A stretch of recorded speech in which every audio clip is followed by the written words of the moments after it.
Mose Persico here for Wine and Travel Italy. Now, if you're a wine enthusiast, a food enthusiast, a cyclist, or a hiking enthusiast, you may want to consider the region of Sabina. This is Fara di Sabina, located at 500 meters above sea level, and it's a wonderful place full of magical and historical places. You'll find monasteries, you'll find old stores, and you'll also find Giorgio Pace, who is a resident here of Sabina.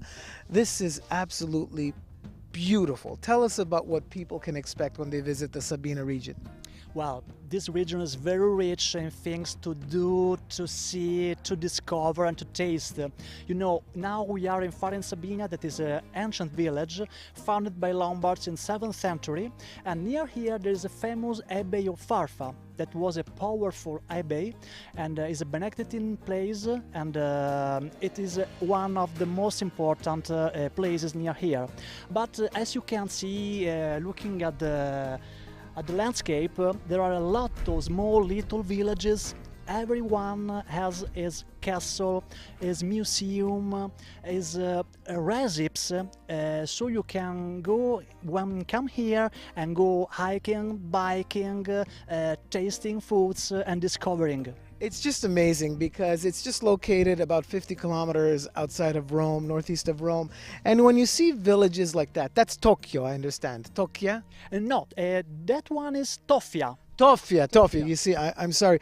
You look at those places, Giorgio, and you say, how do they build homes in the mountains, in the hills, homes that have been preserved for many, many years? Yes, consider that from Fara di Sabina you can recognize 92 different villages, and when the time is very clear you can recognize the Dome of St. Peter, so we are very near, very close to Rome. All these villages scattered over these hills and mountains were built with local stone by people living here and working with wood, with olive, with grain and all that, the wine, so they lived with agriculture.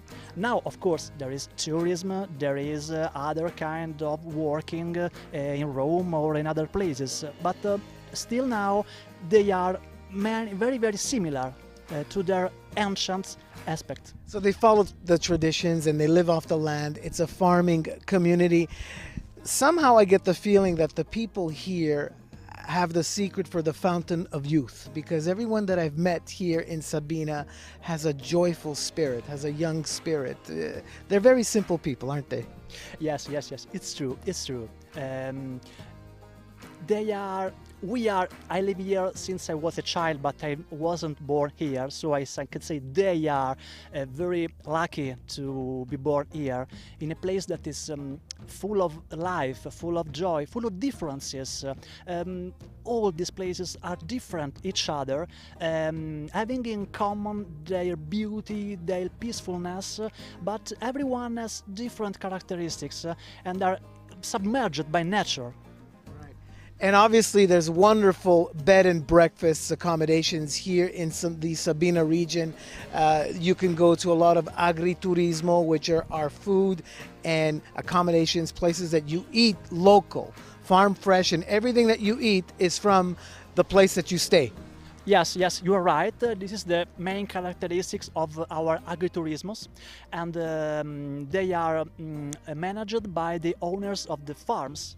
So they present recipes and plates made with food produced in their own farms or in the surrounding. Here we have a lot of sheep, so we produce cheese and other fresh kind of foods.